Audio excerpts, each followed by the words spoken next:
Olá, sejam todos muito bem-vindos ao podcast Devaneios Filosóficos, agora no bloco Não Monogamia e Anticolonialismo. A ideia aqui é a gente discutir a partir de teorias, de depoimentos e relatos e muita reflexão, o que nós entendemos por relações afetivas e como que nós podemos descolonizar essa noção inteira que nós construímos ao longo do tempo sobre o que é o amor, o que é amar e o que são as relações humanas. Vem comigo que temos muita coisa interessante para falar. Você já parou para pensar?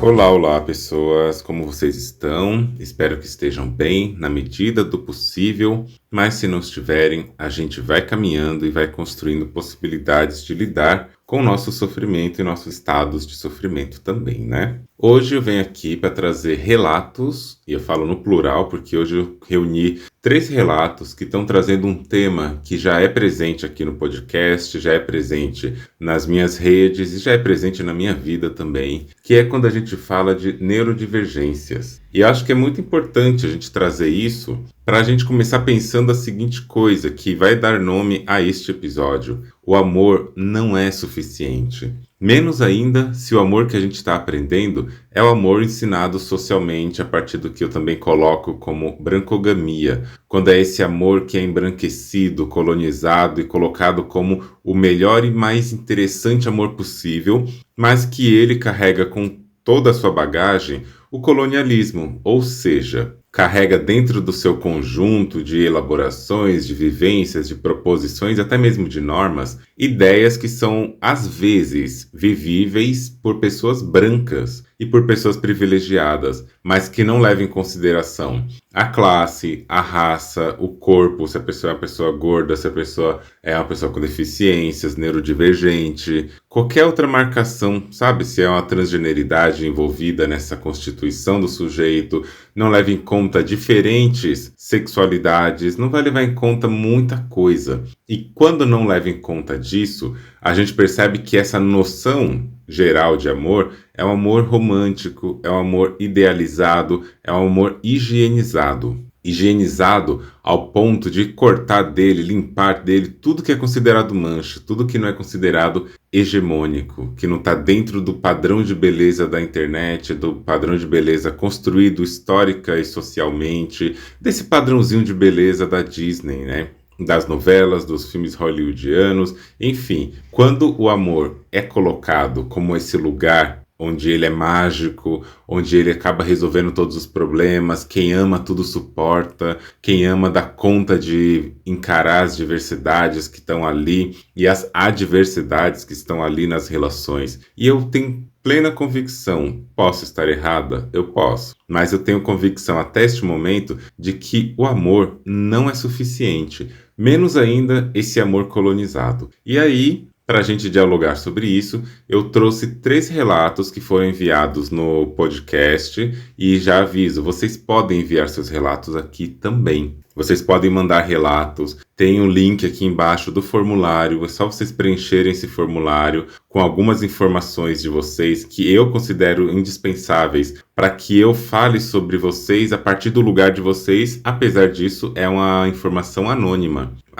O preenchimento do formulário é totalmente anônimo, vocês não têm que dar nome, não têm que dar e-mail, telefone, nada. Você pode escolher falar o seu nome, mas não precisa. Então eu quero mencionar aqui 3 relatos que chegaram e por que eu selecionei os 3 para falar de uma vez aqui e não coloquei um por um para cada episódio. Porque os 3 vão pegar em aspectos muito parecidos, falando sobre como que nas relações afetivas e no que estão chamando aí de relações não monogâmicas, a questão da neurodivergência não entra. A questão da neurodivergência acaba entrando ali como um defeito, um problema, uma coisa que não deveria acontecer, porque a cisnorma, a heteronorma e a neuronorma não está preparada para lidar com diferenças, sem que essas diferenças sejam homogeneizadas, higienizadas, limpas, purificadas, até que habitem um lugar comum onde tecnicamente todas as pessoas deveriam compreender e saber se relacionar. E aí eu quero conversar com vocês, né, hoje, a partir desses 3 relatos, para dizer assim, o amor não é suficiente. E a gente tem que saber de que amor que a gente está falando, o que é isso que a gente está chamando de amor, e se isso não é uma construção super fantasiosa. E eu sei que eu já dei esse exemplo várias vezes, em vários episódios, ou em palestras, ou aulas, ou lugares pessoais. Então, caso você escute um exemplo que eu quero falar antes de ler os episódios, os depoimentos, então considere só como uma repetição, mas se você não ouviu, eu falo agora, tá bom? Eu me relacionei não tem muito tempo com uma pessoa e falando as marcações, né? Uma pessoa amarela, uma pessoa 30 a mais, uma pessoa que já tinha toda a sua vivência e tal. Em um dado momento, essa pessoa chega em mim e fala pra mim que o jeito que eu amo e que eu demando amor é diferente de tudo que essa pessoa já viveu na vida dela. Na hora eu fiquei olhando para aquela pergunta, para aquela fala, né? Não foi bem uma pergunta, foi um comentário, e que não necessariamente veio no comentário de cobrança, mas conhecendo o histórico da relação, eu sinto que vem no lugar de cobrança e também de culpabilização, mas eu olho assim e fico pensando, né, na hora, como que eu respondo essa pergunta que na minha cabeça ela tá tão nítida, tão óbvia, tão presente, inclusive presente na minha produção de pessoa no mundo. Mas aí eu olhei para a pessoa e preferi responder a esse comentário com uma pergunta. E eu falei, tá, ao longo da sua vida, com quantas pessoas negras ou pessoas trans ou pessoas negras e trans, que é o meu caso, você já se relacionou a longo prazo? E a resposta da pessoa não me surpreendeu de forma alguma, foi nenhuma. A pessoa não tinha se relacionado até então com outras pessoas, nem negras e nem trans, a longo prazo. Já ficou aquelas relações casuais, de tempos casuais, assim, que eu acho que isso já é um sintoma, né? Mas é só na casualidade teve relações com pessoas negras, mas nunca teve uma relação assim a longo prazo, na tentativa de construir algo mais profundo nas relações. E não bastasse isso, as pessoas negras com quem essa pessoa se relacionou foram sempre homens, cis. E aí, né, na relação comigo, uma pessoa negra, uma pessoa travesti, uma pessoa que está politizando sobre tudo isso e que ainda está criticando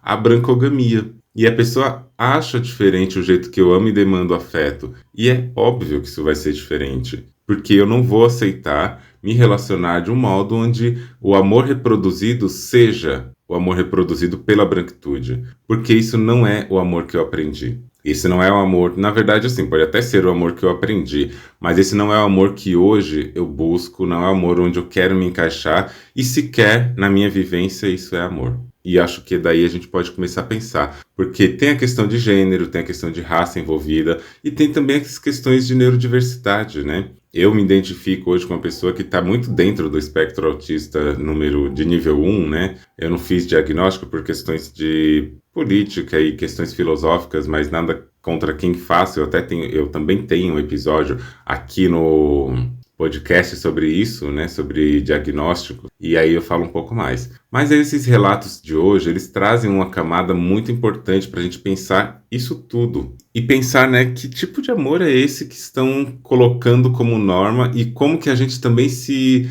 esforça para se adequar a esse modelo de amor, como que a gente se esforça para se encaixar nesse projeto de amor. Então venham aqui comigo, eu vou ler os 3 depoimentos na sequência, porque acho que fica melhor para já fazendo pontes, vocês que escutam, fazendo ligações, e aí depois a gente conversa sobre o discurso presente neles. Eu não vou entrar em detalhes de cada um, porque senão seriam 3 horas de podcast, mas eu quero trazê-los como referência e ponto de partida, que é isso que eu acho importante. E já começo agradecendo para quem enviou os episódios. É muito importante para a nossa discussão ela ter um campo da materialidade, né? Porque não adianta eu ficar aqui filosofando sobre tudo e não ter o campo do material real, que é a vivência das pessoas, as minhas vivências, as suas vivências. Quem traz os episódios, saiba, vocês colaboram muito para a discussão sobre o que é não monogamia, porque a gente quer escutar, eu pelo menos quero escutar como é que isso reverbera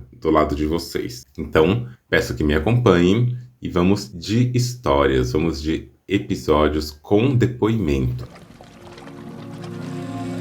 No primeiro episódio é uma pessoa com 21 anos de idade, moradora de São Paulo, que está cursando a sua graduação.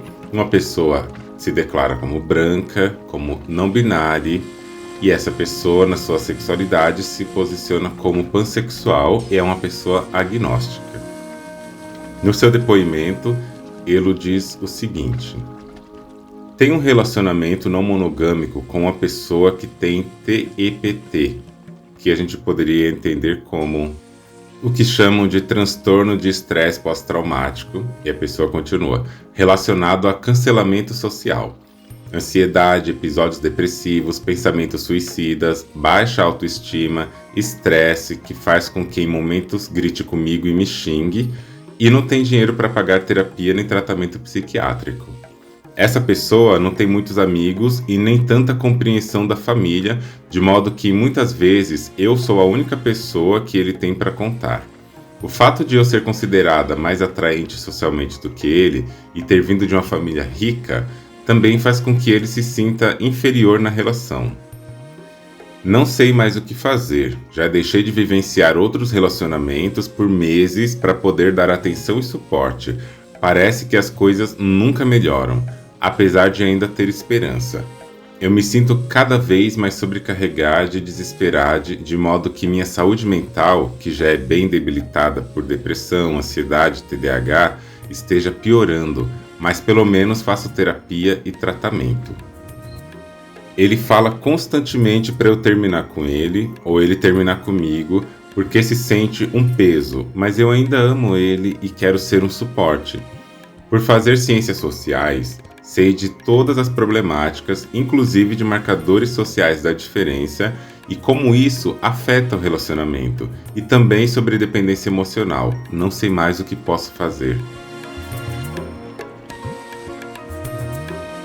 O segundo depoimento é de uma pessoa com 25 anos de idade, mora no estado do Paraná, tem a graduação também em andamento, uma pessoa se autodeclara branca e que se considera em relação ao gênero como pessoa não binária a gênero, mas usa os pronomes ele ou ela. É uma pessoa que se considera bissexual e demissexual, de crença religiosa agnóstica. E essa pessoa traz o seguinte depoimento, nomeado por essa pessoa como autismo e não monogamia. E diz a seguinte coisa: Boa tarde, Andreone. Estou escrevendo porque sou uma pessoa autista tardiamente diagnosticada e recentemente encontrei seu perfil pela Brava. Olha a Brava aí fazendo ponte. Hoje escutei o episódio do podcast Não Monogamia, o episódio 8, Não Monogamia e Neurodiversidades. E fiquei com vontade de escrever porque me identifiquei muito com algumas questões que foram compartilhadas ali. Sou uma pessoa branca, autista, trans não binária a gênero, demissexual, gorda e não mono. E eu estava um pouco desanimada com a não monogamia porque a maioria dos discursos que eu via nas rodas de conversas e encontros sobre não monogamia da minha cidade giravam em torno da quantidade de parcerias e administrações de relações e ciúmes, e eu não me sentia contemplada. Sendo uma pessoa demissexual e autista, minhas dificuldades são outras, e não monogamia para mim nunca foi somente sobre quantidades de pessoas. Na verdade, essa era a parte que eu não dava tanta importância. Risos, a pessoa coloca. Sempre foi sobre questionamento de estruturas e descolonização. Ouvir esse episódio e ver o Reels que você fez sobre brancogamia foi de extrema importância para eu não me sentir tão sozinha dentro da não monogamia. Resgatar essas questões de comunidade foi essencial para mim e por isso te escrevo para ressaltar a necessidade de discutirmos sobre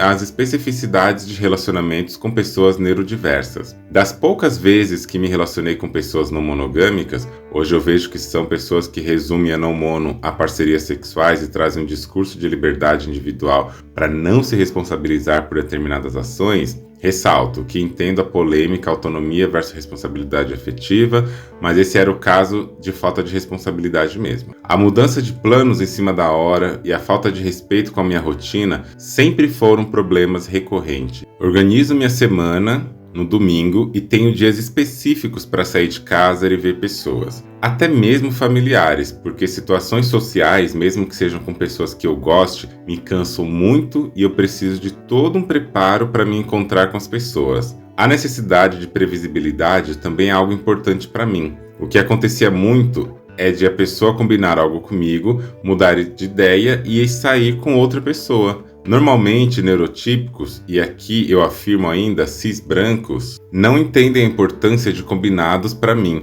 e já ouvi que estava tentando cercear a liberdade da pessoa.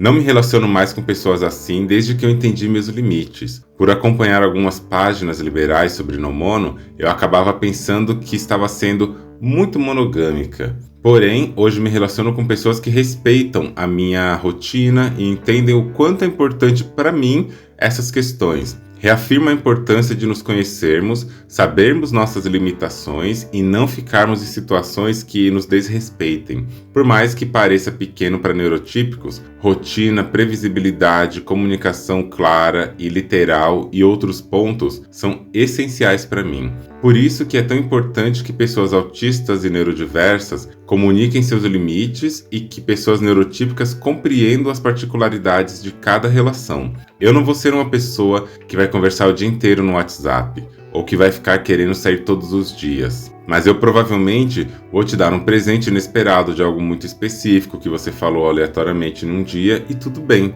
Poderia falar muito mais sobre esse assunto, mas acredito que vai ficar muito longo. De qualquer maneira, agradeço o espaço e suas contribuições. É muito bom saber que não estou sozinho.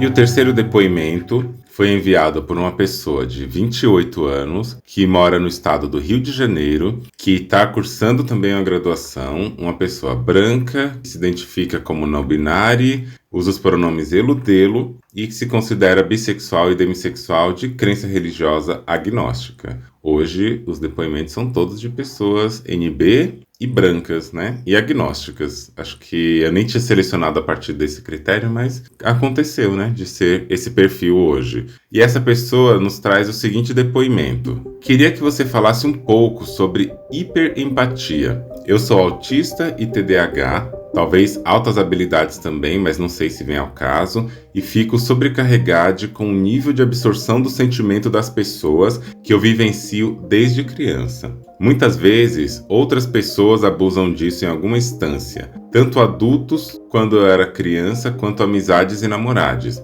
Inclusive, o relacionamento mais abusivo pelo qual eu passei, eu duvido muito que ele, homem cis, bissexual, mas no armário e branco, soubesse nomear minhas neurodivergências. Fui diagnosticado recentemente, até pelo contexto social da época, 2012, 2014. Mas percebo hoje que ele se aproveitava exatamente dessas questões para me manipular o quanto queria. A hiperempatia foi um desses pontos. Mas mesmo para relacionamentos e interações comuns, é muito desgastante o tanto que eu absorvo das pessoas sem perceber, a ponto de ter que cortar relações ou evitar interações. Me sinto culpado, como se eu estivesse apenas julgando as pessoas quando tenho que dar esses limites, mas venho percebendo que não é tão simples. Eu estou sentindo aquelas coisas como se fosse comigo. Por exemplo, pessoas com dificuldade de colocar limites, pessoas muito ingênuas, pessoas que não procuram ter autoconhecimento, pessoas que se negligenciam.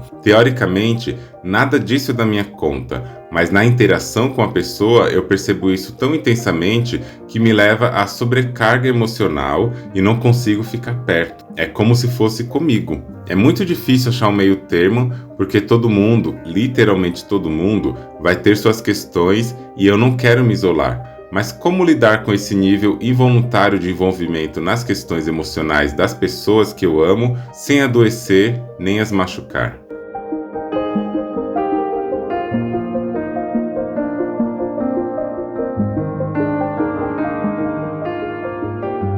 Pois bem, minha gente, 3 relatos, né, muito interessantes para a gente pensar esse tema, para a gente pensar esse assunto e construir uma narrativa que não passe pela via do julgamento moral, porque esse é um exercício que eu faço em análises pontuais, assim, e que eu vou expandindo depois, da gente ver como que a gente pode pensar nas relações, nas formas de dinâmicas, antes sem imoralizar, porque se a gente vai pela via moral, aí a gente vai desconsiderar uma série de marcadores da pessoa, sociais, marcadores de vida. E aí quando a gente analisa por um ponto crítico, porém sem atribuir valores imediatamente, a gente já começa pensando e repensando outros assuntos. E aí eu quero dizer também, a neurodivergência, tem muitas pessoas que usaram aqui a palavra neurodiversidade e tal, eu acho que eu usei essa mesma palavra no episódio número 8, né? Mas o termo que hoje eu tenho preferido, que eu acho que faz mais sentido, que eu já estava pensando na época, mas que hoje eu acho que faz mais sentido,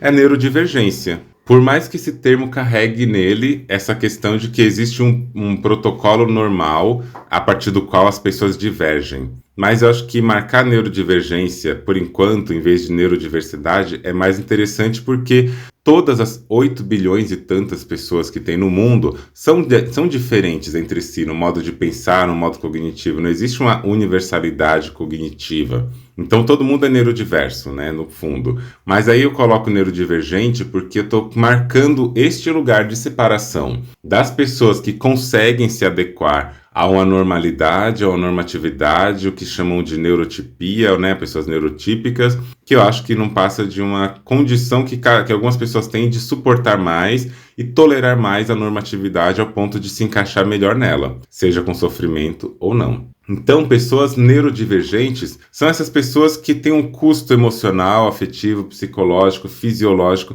muito grande para se encaixar nesse padrão imposto pela sociedade colonizada, mas que, apesar disso, o sofrimento é tão grande na tentativa de um encaixe, de um mascaramento, que não dá. O comportamento ele vai aparecer e vai aparecer divergindo do comportamento que é considerado normal. Então eu chamo de pessoas neurodivergentes por isso. E ainda eu quero chamar atenção para o fato de que a nossa neurodivergência não é a nossa identidade. Nós não somos o autismo, não somos o TDAH, não somos o borderline, nós não somos essas marcações. Nós temos essas marcações, mas nós somos muitas outras coisas além disso. Por que eu estou falando isso logo aqui? Porque, embora seja uma análise muito importante de se inserir nos debates não monogâmicos, e eu faço isso, eu acho que também é importante a gente entender que nós também temos outras afetações, outras influências da sociedade, da vida, do mundo,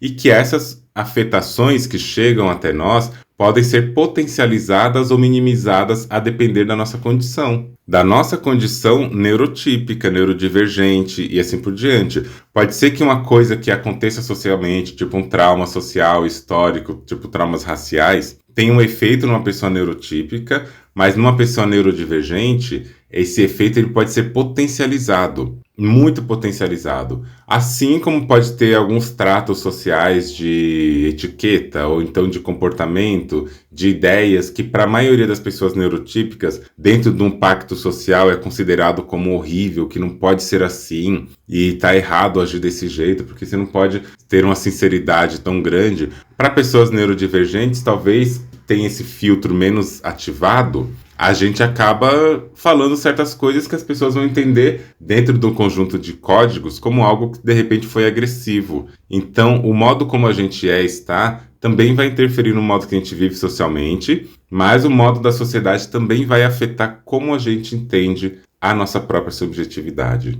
E aí, quando a gente fala de não monogamia, é muito esse lugar, né? É muito esse lugar onde, como eu dei no exemplo inicial, as pessoas esperam que exista um modo adequado e único de amar e de demandar amor. E dentro do conjunto hegemônico, as pessoas acabam acreditando mesmo que existe um modo de ser e de estar no mundo que ele deva ser protocolado. Mas isso não é verdade, isso não é uma realidade, isso é uma imposição que de fato acontece mesmo. E quando a gente vê, por exemplo, no primeiro relato que a pessoa vai trazer questões de uma relação não monogâmica com a outra parceria, e essa outra parceria apresenta vários quadros, né, de neurodivergências, iniciando ali a fala pelo transtorno de estresse pós-traumático, a gente começa a pensar a seguinte coisa: lidar com essa situação é também compreender o que existe para além do muro da normatividade, né? O que existe para além do muro da existência, da vida, do afeto, do amor. E aí a gente vê ali uma coisa que me chamou muito a atenção nesse primeiro relato. A pessoa fala uma frase que tá assim, né? Ele fala constantemente para eu terminar com ele ou ele terminar comigo, porque se sente um peso, mas eu ainda amo ele e quero ser um suporte. E ainda complementa, por fazer ciências sociais, sei de todas as problemáticas, inclusive marcadores sociais da diferença. E aí eu trago de volta, né, a ideia de que nós estamos falando de pessoas brancas, né? Os relatos são todos de pessoas brancas, e a branquitude, ela também é uma influência sobre a subjetividade da pessoa, seja ela trans, seja ela uma pessoa PCD, seja ela uma pessoa neurodivergente. A branquitude ainda marca esse lugar de poder, ainda marca esse lugar de produção subjetiva e marca esse lugar de compreensão do mundo. E dentro desse lugar, obviamente, as neurodivergências vão ter a sua influência, vão ter os seus modos de produção, mas a gente tem que considerar também esse marcador racial. E aí, quando a pessoa coloca aqui, mas eu ainda amo ele, quero ser um suporte, eu acho que vale a pena pensar o quanto que a construção, a produção social acerca do salvacionismo, que é uma característica, um traço da branquitude, o quanto esse desejo por salvacionismo também não mantém essa relação funcionando mais do que o amor. Acho que é uma questão para pensar, né? Essa coisa de que o fato de fazer ciências sociais faz a pessoa saber de todas as problemáticas, eu também não acho que seja uma coisa tão assim real, né? Porque a gente nunca sabe de todas as problemáticas. E aí, quando a gente olha esse lugar, que eu acho que é interessante pensar, por mais que também esteja falando de uma pessoa que aqui se nomeia uma pessoa mais atraente do que essa parceria, mais interessante socialmente pela vista social do que essa parceria, possivelmente por ser uma pessoa branca, também tem que essa pessoa traz que ela tem TDAH, né? Transtorno de déficit de atenção e hiperatividade. E aí, eu acho que é importante pensar que no ato de se relacionar com a outra pessoa, no ato de se relacionar com outro corpo, quando a gente vê que essa outra pessoa tem várias categorizações, vários lugares onde ela está no sistema de episódios depressivos, que é o caso da parceria de quem trouxe o relato, né? Baixa autoestima, estresse, ansiedade, etc. Aí a gente começa a pensar, será que a gente não está querendo salvar a outra pessoa? Será que a gente não está também se colocando no relacionamento na busca da salvação daquela outra pessoa, como se a gente devesse a essa pessoa a nossa prestação de serviço a ponto de querer salvá-la de tudo e de todos? Isso dialoga com o segundo episódio, né, de depoimento que está aqui. Mas ainda nesse caso, a ideia do amor romântico, essa ideia pode permear a não monogamia, ela está aí presente na sociedade, às vezes a gente nem se dá conta. A ideia do amor romântico é aquele amor romântico que veio para salvar as pessoas, que veio para salvar o grupo, para te tornar uma pessoa eleita, escolhida, uma pessoa que está dentro do patamar de desejo onde alguém te salvou na Torre do Castelo, né? Isso é uma narrativa mítica, mitológica, é uma narrativa que está presente em vários espaços e às vezes é ingênuo a gente sequer pressupor que isso não vai acontecer com a gente, no nosso raciocínio, na nossa construção subjetiva. E aí eu falo, né? Se estamos falando de pessoas brancas, esse aspecto também tem que ser considerado. A gente nunca vai conseguir salvar ninguém. Não deveria nem ser sobre salvação. Porque salvação, e eu não estou dizendo que a pessoa aqui está dizendo que quer salvar, né? Eu estou fazendo essa análise a partir da minha leitura e das minhas experiências de análise social. O fato de querer salvar alguém quer dizer, no fundo, que existe um lugar melhor do que o de onde a pessoa está. Ninguém salva uma pessoa levando ela para a cadeia. Ninguém salva uma pessoa trancando ela no cativeiro. Ninguém salva uma pessoa colocando ela no estado de fome e de degeneração. Geralmente a gente tira a pessoa desses lugares e leva para um lugar onde isso não aconteça e que na nossa suposição é no mínimo um lugar muito melhor do que ali para ser chamado de salvação. A salvação bíblica, né, essa salvação tão fantasiosa, pressupõe que pessoas que estão aqui na Terra sofrendo o pecado e tudo e que têm a chance de ir para o inferno serão salvas. E essa salvação pressupõe um lugar no céu onde mana leite e mel, tá na Bíblia, não são palavras minhas. Um lugar branco, reluzente, com as ruas de diamante, as fechaduras das portas são de ouro. Enfim, um lugar totalmente oposto ao inferno, que é um lugar quente, um lugar de fogo, com dor, ranger de dentes e, principalmente, é um lugar sujo, um lugar de enxofre, um lugar onde a morte vai estar presente. E o sofrimento, né? E aí eu falo, querer salvar alguém pode ter todas essas bases da construção social que a gente aprende. E aí é difícil, né, a gente se relacionar e perceber nesses lugares de relacionamento e de existência, esse lugar onde a gente não pode salvar a pessoa. O que não significa que por não poder salvar a pessoa, ou por não dever querer salvar a pessoa,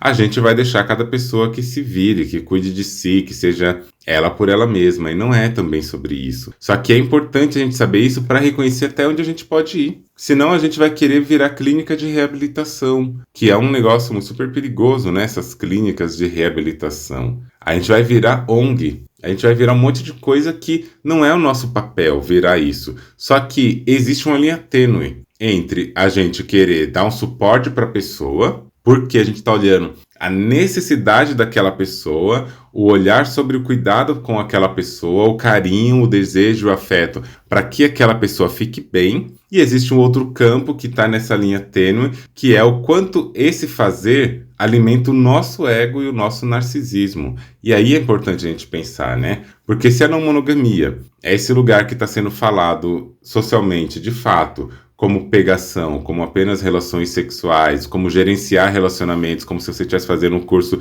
de administração, né, e de empreendedorismo, aí a gente vai olhar sempre no lugar do custo, do ganho. A gente vai sempre olhar as relações como aquilo que dá ganho ou que dá prejuízo. E muitas pessoas que vão nessa perspectiva abandonam relações, abandonam situações afetivas no primeiro momento que se apresentam a dificuldade, porque não, eu não estou aqui para perder. E aí, essa linha tênue, ela não é fácil de compreender. Mas quando a gente está falando de neurodivergência, a gente precisa perceber também que existe um modo pelo qual a gente aprendeu a amar, e esse modo pelo qual a gente aprendeu a amar, ele não pode ser colocado como regra para todos os corpos e subjetividades. Então, se a gente entra numa relação e percebe que essa relação tem as suas complexidades e as suas dificuldades, a gente precisa também olhar para a gente e falar como que eu estou. Quais são as minhas condições também para habitar essa relação? Porque duas pessoas que estão complexas e difíceis de compreensão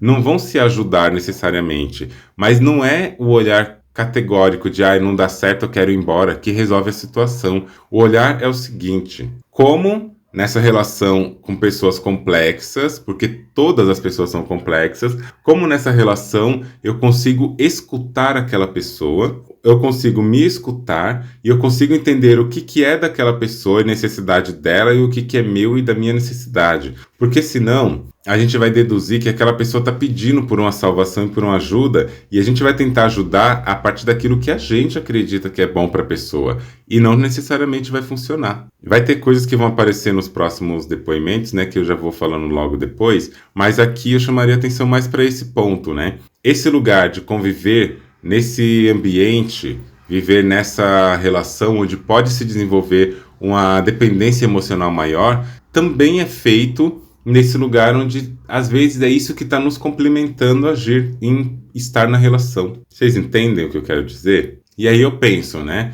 Para a gente conviver com pessoas que são neurodivergentes, ou no caso eu, né, se eu fosse conviver com pessoas neurotípicas, é importante que a gente consiga compreender o que é daquela pessoa. E o que a pessoa está trazendo para a relação, o que aquela pessoa também demanda na relação, e a gente vê como, no processo de relação, a gente escuta aquela necessidade sem impor sobre aquela pessoa as nossas necessidades. A pessoa está com uma baixa autoestima, está com pensamentos suicidas, episódios depressivos, mas também não tem dinheiro para um tratamento psiquiátrico ou terapêutico. A gente não vai descartar essa pessoa como se ela fosse um nada, mas a gente pode escutar muitas coisas. Não se resolvem, mas se atuam e habitam no lugar da escuta. E aí eu chamo a atenção, né? Na convivência com a pessoa neurodivergente, quantas vezes a gente busca um lugar da defesa? A gente quer defender o nosso ponto, inclusive defender o ponto de que eu quero cuidar de você. Mas aí a gente vai defender o ponto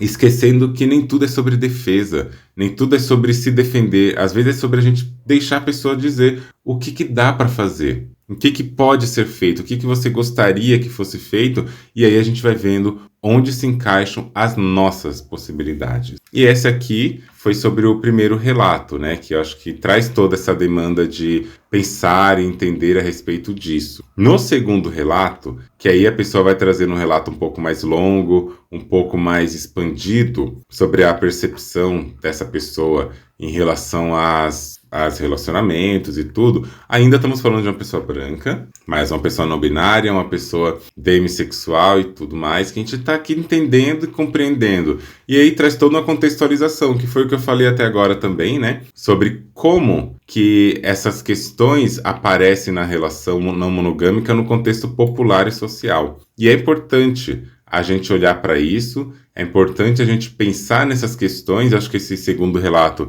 ele é muito mais um comentário, né, que eu acho que a leitura dele já é interessante para a gente ficar pensando a respeito disso, pensando sobre que tipo de não monogamia a gente está falando.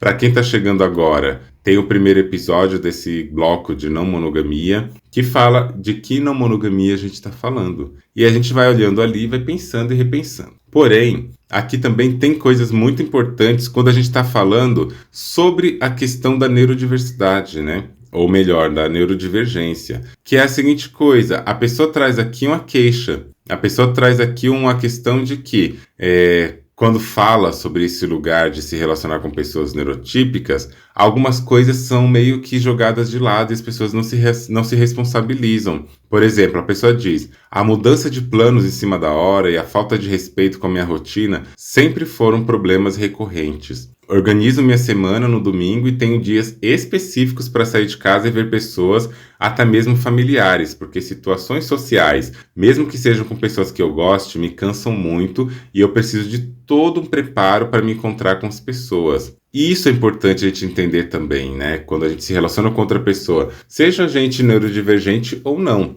Porque neurodivergente não é um grupo homogêneo que todo mundo pensa igual, mas tem suas especificidades. Mas essa é uma queixa que aparece muito, principalmente em pessoas autistas e outras identidades, né, que precisam organizar o seu tempo, a sua agenda. Eu sou muito esse tipo de pessoa, que eu gosto de algo que se organize. E mesmo que o fechar de data seja algo que se arraste com o tempo, que não seja uma coisa decidida logo na hora, a partir do momento que combina, a minha cabeça, ela organiza a semana, o mês, a vida, um monte de coisa, porque é importante. Minha mente vai organizando, igual a pessoa falou aqui, exatamente, né? Vai organizando e estabilizando nossos pensares, porque não é uma questão de frescura, não é uma questão de exigência, é uma questão de processamento cognitivo. A gente vai ali demandando formas de organizar a nossa vida e a partir dali a gente vai estruturando o que dá e não dá. Uma quebra de expectativa para uma pessoa neurotípica não é a mesma coisa que uma quebra de expectativa ou planejamento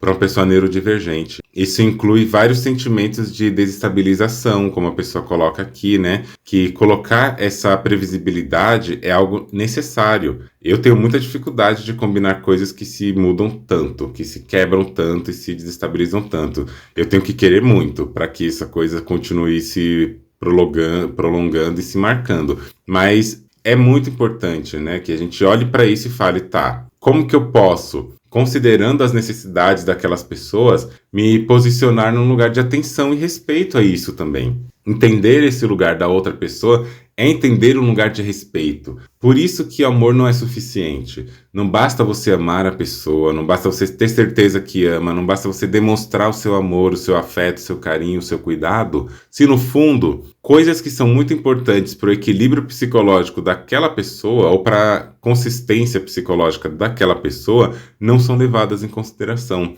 Não adianta a gente amar se a gente não está sabendo como também acolher aquela pessoa, já que dentro do que possam chamar de amor, o acolhimento também é uma parte. Como que a gente olha para isso? Ah, eu te amo, eu te dou coisas, eu tô aqui para você, eu sempre tô atenta a você. Mas e nos detalhes? E nos micro detalhes? E nas funcionalidades cognitivas que são importantes para aquela pessoa? Como que a gente está lidando com isso? É uma coisa que aparentemente é simples, né? Que aparentemente é tranquila de se resolver, mas não, né? A gente está numa situação de contexto de relacionamentos onde na monogamia existe uma proposta de homogeneização e é muito comum que na monogamia as pessoas entrem numa relação com aquela questão, né, que eu vou gravar um episódio só sobre isso, que é a escolha infalível. As pessoas acreditam que deve ser feita uma escolha infalível e na hora que você escolhe a sua parceria para se relacionar, essa parceria ela tem que ter tudo o que você precisa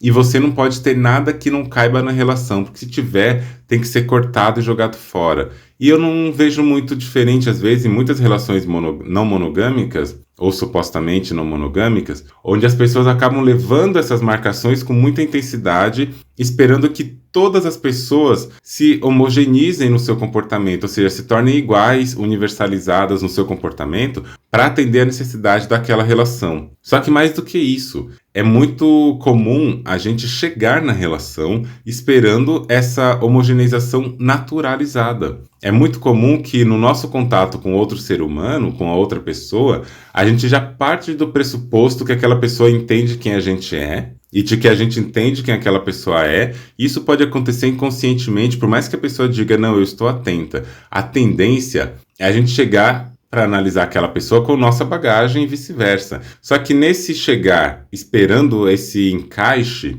é um chegar onde a gente acaba perdendo atenção para o que é necessário para aquelas pessoas, porque é importante para as pessoas. E aí, no mundo feito para produzir e reproduzir pensamentos neurotípicos, pessoas neurodivergentes são colocadas às margens das suas necessidades. Mas não só isso, né? Eu falo sempre aqui e vou trazer sempre. Pessoas trans, pessoas negras, pessoas gordas, pessoas com deficiência, também são pessoas que não estão inseridas na produção universalizante do amor. E aí, todo mundo que chega para se relacionar com essas pessoas que têm estes corpos, chegam achando que essas pessoas também vão responder do mesmo jeito que todo mundo responde. Lembrando, o social que a gente tem, ele é produzido pelo colonialismo. Ele é produzido por um lugar de limpeza, higienização do desejo, do afeto, e a gente tem o risco gigantesco de entrar nesse espaço esperando que todo mundo seja igual, ou que, dado o saber produzido pela monogamia, quem não é igual trate-se de se igualizar. Esse lugar da igualdade é um lugar perigoso, porque a igualdade pressupõe que todo mundo vai ter direitos e formas de viver iguais, mas não é assim que acontece. Então a gente precisa fazer o quê? A gente precisa se constituir na posição de entender a necessidade da outra pessoa. Como que a gente faz isso? Aprendendo a comunicar, aprendendo a perguntar, aprendendo a falar com as outras pessoas e entender de onde que está partindo aquela necessidade daquela pessoa. Não tem um outro jeito da gente romper com o colonialismo afetivo, com os efeitos do colonialismo na nossa vida, se a gente não partir do pressuposto que a gente tem que perguntar coisas. E mais que isso também, tem que ouvir as pessoas. E mais do que ouvir, muito mais do que ouvir, a gente tem que escutar. Ouvir, muitas pessoas ouvem. Escutar já é mais difícil, porque para escutar a gente tem que entender, trazer o que a pessoa está trazendo, sem impor todos os nossos filtros e recortes diretamente naquela fala. A gente tem que pegar a fala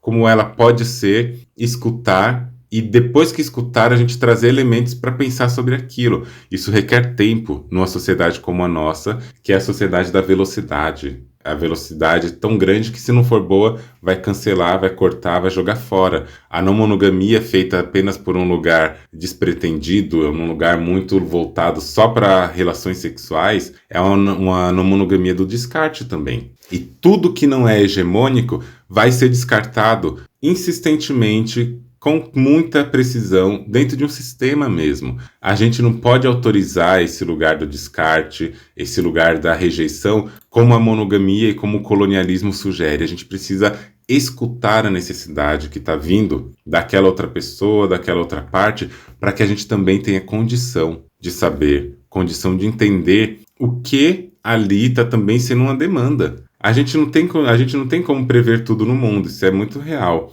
A gente não tem como decidir tudo em cima da hora, a gente não tem como saber de todas as coisas. Mas a gente tem como pensar, né? A gente tem como imaginar, elaborar o mundo, a gente tem como se descolonizar no lugar de querer escutar a outra pessoa. Isso não é impossível. E aqui tem, né, no depoimento, reafirma a importância de nos conhecermos, sabermos das nossas limitações e não ficarmos em situações que nos desrespeitem. Por mais que pareça pequeno para neurotípicos, rotina, previsibilidade, comunicação nítida, a pessoa coloca comunicação clara, eu sugiro comunicação nítida. E literal e outros pontos são essenciais para mim. E aí eu falo, gente, quando a gente está numa relação, a gente tem uma tendência a pressupor que aquela pessoa está fazendo tudo acontecer de um jeito nítido e às vezes não tá. Lembrem-se, e é bom que a gente saiba disso, por mais difícil que seja entender isso na prática. O que é nítido, o que é bom e o que é muito bem colocado pra gente não necessariamente é a mesma coisa para uma outra pessoa. Aquilo que pra gente é muito pontuado, muito bem feito, muito nítido mesmo na nossa maneira de entender o mundo, pode não estar sendo tão assim para aquela pessoa que convive com a gente. Ah, mas eu informei, ah, mas eu quis dizer, ah, mas eu fiz isso e eu quis dizer tal coisa, eu falei isso, mas não foi o que você entendeu, foi o que eu quis dizer. Não é assim que funciona. O que é bom pra gente também não necessariamente é bom para outra pessoa. E se a gente está num lugar que a congruência, né, que a permanência, a afinidade, a existência não dá e não acontece de jeito nenhum, o amor não pode ser a justificativa para nos manter nesse lugar. O amor não é suficiente. O amor não é suficiente quando a gente está falando de incompatibilidades incompatíveis, por mais redundante que seja. Não temos que buscar uma compatibilidade absoluta com ninguém, mas a partir do momento em que a gente olha aquela relação de um jeito em que ela tem que se manter a qualquer custo porque existe amor, a gente está entrando no campo do amor romântico, onde sofrer é sinônimo de amar. E não precisa ser assim. A vivência com pessoas diferentes, com pessoas de vivências de lugares, de origens diferentes, ela só vai se permitir e pelo menos tentar saber se ela pode acontecer, quando a gente respeita que aquela pessoa tem necessidades específicas dela. A neurodivergência na não monogamia é um lugar muito necessário de ser falado, porque as pessoas entram na não monogamia e começam a entrar com esse olhar monogâmico de que não gostei, eu descarto, porque não tem tudo o que eu quero. E lidar com a existência de uma pessoa neurodivergente é a gente também questionar nossos próprios valores, saber o quanto de colonização tem em nós a ponto de querer homogeneizar tudo. Eu sou uma pessoa que prezo por horários e por questões desse tipo, né?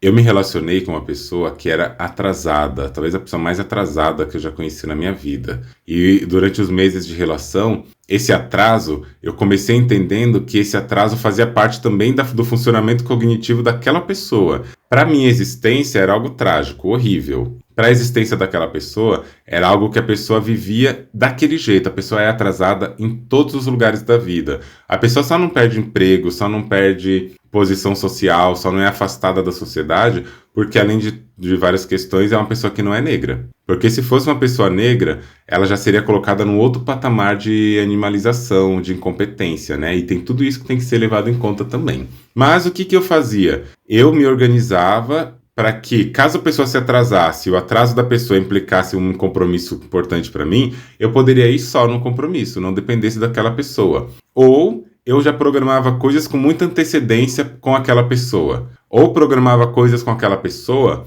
no momento em que o horário a ser cumprido não era relevante para que aquela situação acontecesse. Por exemplo, a pessoa vai vir dormir na minha casa. E eu falo, o que você acha de chegar aqui em casa 10 horas da noite? A pessoa chegava meia-noite, e não tô zoando, meia-noite. Não ia atrapalhar nada a minha vida. O que eu comecei a fazer comigo para eu também ter minha saúde mental? Comecei a marcar, só que eu não me prendia mais a esse compromisso do tipo, tá, 10 horas da noite estarei pronta esperando. Não. Dava o meu horário da pessoa chegar, as coisas estavam feitas de um modo que se a pessoa chegasse pontualmente às 10, o compromisso ia acontecer legal, e se a pessoa não chegasse pontualmente às 10, eu ia fazendo outras coisas, ia produzindo minha vida. E isso me ajudava a partir do momento que eu entendi que para aquela pessoa não adiantaria eu pedir para ela não se atrasar, porque ela é assim. Ela está assim, pelo menos, e é uma parte da produção de vida daquela pessoa que eu não vou ter acesso de mudar e eu nem quero. Eu tenho que ver se eu consigo estar e habitar aquela relação do jeito que ela é. Foi o que aconteceu, mas é muito atraso. Eu fico assim,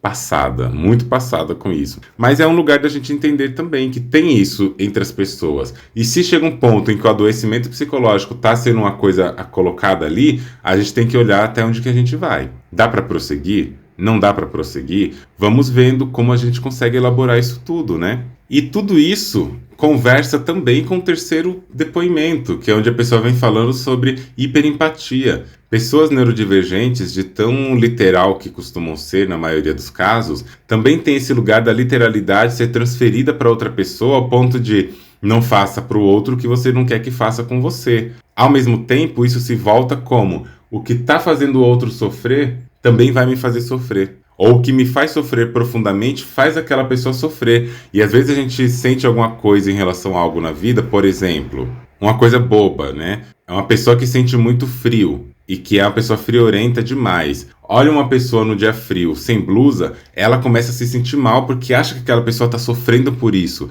Mas o que a gente faz? A gente pergunta. O que a gente faz? A gente conversa. E aqui nesse depoimento terceiro, tem todo esse lance onde a hiperempatia é esse ponto em que a pessoa se sente extremamente esgotada por sentir e absorver o sofrimento da outra pessoa. Primeiro que a gente não absorve o sofrimento da outra pessoa, não é uma coisa que se transfere nesse lugar de que tem um canal. Até as pessoas falam, é a energia da pessoa, etc. Eu não sei se tem exatamente isso, mas tem sim um ponto de identificação tal e de conexão tal que a gente se reflete, se projeta na outra pessoa de tal modo que quando a gente se projeta muito, a gente se percebe na outra pessoa e é como se fosse uma comunicação paralela por Wi-Fi.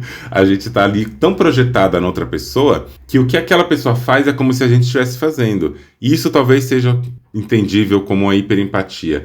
É o quanto a gente projeta na outra pessoa. E esse quanto a gente projeta na outra pessoa não é um problema em si, não é um defeito, quem faz isso é pior ou melhor, não. É uma coisa que acontece. E é importante que a gente olhe, inclusive, se isso está acontecendo. Será que a gente não está se super projetando naquela pessoa? E essa super projeção, eita, quase não sai. E essa super projeção acaba construindo em nós uma necessidade de que aquela pessoa corresponda à nossa expectativa. E isso faz com que aquela pessoa se comporte como nós nos comportaríamos. Isso é uma possibilidade, né? Sobre pensar hiperempatia. O que fazer para lidar com isso? É difícil, não é um processo rápido, é um processo que exige um acompanhamento ao longo do tempo, mas para que de tempos em tempos a gente consiga lembrar muito com cuidado, com carinho, com autocuidado e autoafeto também, de que nós não somos as outras pessoas e as outras pessoas não são como nós. E pessoas neurotípicas, né? Às vezes acham que todo mundo é igual e algumas pessoas neurodivergentes, autismo é um lugar onde aparece muito isso, pelo menos, e talvez no TDAH, a gente tem muitos receios e medos por conta dessa literalidade da percepção. E aí também tem uma outra coisa que eu acho que seria interessante falar aqui, que também está dentro desse lugar de branquitude, que pode ser uma influência da branquitude sobre a subjetividade das pessoas, é numa parte que a pessoa coloca aqui e que eu acho que tem um ponto muito sensível, onde ele diz: pessoas com dificuldades de colocar limites, pessoas muito ingênuas, pessoas que não procuram ter autoconhecimento, pessoas que se negligenciam. Teoricamente, nada disso é da minha conta, mas na interação com a pessoa eu percebo isso tão intensamente que me leva à sobrecarga emocional e eu não consigo ficar perto. É como se fosse comigo. E é difícil achar um meio termo porque todo mundo vai ter suas questões e eu não quero me isolar. Quanto disso também não é essa tentativa de querer, ao perceber naquela pessoa um comportamento que para nós é muito agressivo ou muito custoso, a gente também quer salvar a pessoa. A gente quer que a pessoa deixe de estar daquele jeito. O que marca que a pessoa é ingênua? Por que a pessoa não está procurando por autoconhecimento? Por que ela está se negligenciando? Como que a gente sabe isso? A gente provavelmente projeta naquela pessoa. E se a gente não projeta e a gente tem essa intenção de fazer essa companhia, a gente tem que perguntar para a pessoa se ela está sendo ingênua. Se ela está realmente querendo procurar autoconhecimento, se a pessoa não quiser. Se a pessoa está se negligenciando ou se ela está fazendo o que ela quer, só que o que ela quer é tão distinto do que a gente quer, que é como se a pessoa se negligenciasse. Entende? A pessoa tá ali passando frio, tá sofrendo à toa, e às vezes a pessoa tá curtindo, sabe? Então vamos pensar. Vamos pensar como que a gente está construindo também a nossa noção nesse cuidado também que da gente ter. Porque é importante que as pessoas neurotípicas olhem para as pessoas neurodivergentes nesse lugar de compreensão. Mas é importante que a gente também não se deixe levar pela construção neurotípica da sociedade, achando que a homogeneização ela deve existir. Então, acho que esse episódio foi mais para a gente conversar sobre essas questões, né? Pensar que na não monogamia, lidar com a neurodivergência é um ato também anticolonial. Por que é um ato anticolonial? Porque a gente precisa, o quanto antes, aprender que os afetos não são iguais em todo mundo. A percepção de mundo ela não é igual em todo mundo. O que afeta uma pessoa pode não afetar outra. O que não afeta uma pessoa pode afetar muito a outra. O caminho, se é que existe um caminho mais pontuado, mas eu penso que um caminho possível é o caminho da escuta. caminho da pergunta, do questionar, o caminho do entender o outro pelo outro, entender a pessoa pela pessoa. E isso é muito difícil, a gente não aprende isso na nossa sociedade, a gente não aprende isso no nosso dia a dia, porque nós somos ensinados a categorizar, classificar pessoas e colocá-las dentro de uma caixinha. E na vivência com pessoas neurodiversas, com pessoas trans, com pessoas negras, com pessoas gordas e outras formas, né, de existência, a gente precisa, sabe, se procurar e se entender no lugar de que o que eu tenho falado no dia a dia, o que eu tenho pensado no dia a dia é ofensivo para tal pessoa? Porque é uma coisa que é muito comum na vivência cisgênera, heteronormativa, neurotípica, magra, branca, às vezes pode ser extremamente ofensivo para pessoas de outros grupos, justamente porque o hegemônico e o colonial é produzido para colocar à margem, destruir, apagar tudo que não é hegemônico. E às vezes a gente se põe nesse lugar de também reprodução dessas tecnologias, mesmo quando nós temos muitos marcadores sociais da diferença. E a monogamia é um espaço que tende a consolidar tudo isso, enquanto a não monogamia, pelo menos no ponto de vista que eu estou falando sempre, deveria ou poderia ser uma tentativa da gente revisitar esses processos, esses problemas e essas possibilidades, tá bem? Espero que esse episódio tenha ajudado vocês, espero que esse episódio dialogue, não encerre um debate,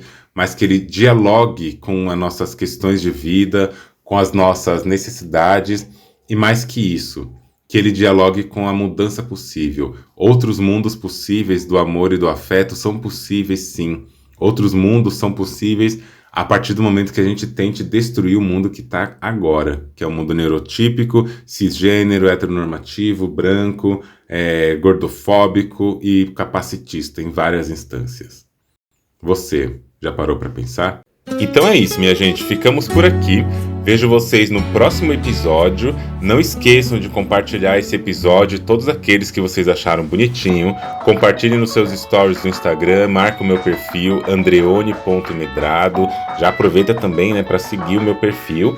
E se você quiser deixar o seu depoimento, se você quiser deixar um relato ou uma pergunta, você pode acessar o formulário que está no link aqui embaixo e você pode escrever a sua pergunta ali e eu vou deixar um espaço no formulário para você poder anexar também um áudio, caso você queira que o seu áudio seja colocado no episódio e eu comente sobre o seu áudio. Espero muito pela sua opinião, pelo seu depoimento e vamos juntos construir uma nova maneira de pensar na monogamia junto com todas as pessoas que estão aqui e ao redor de nós falando sobre descolonização das relações afetivas.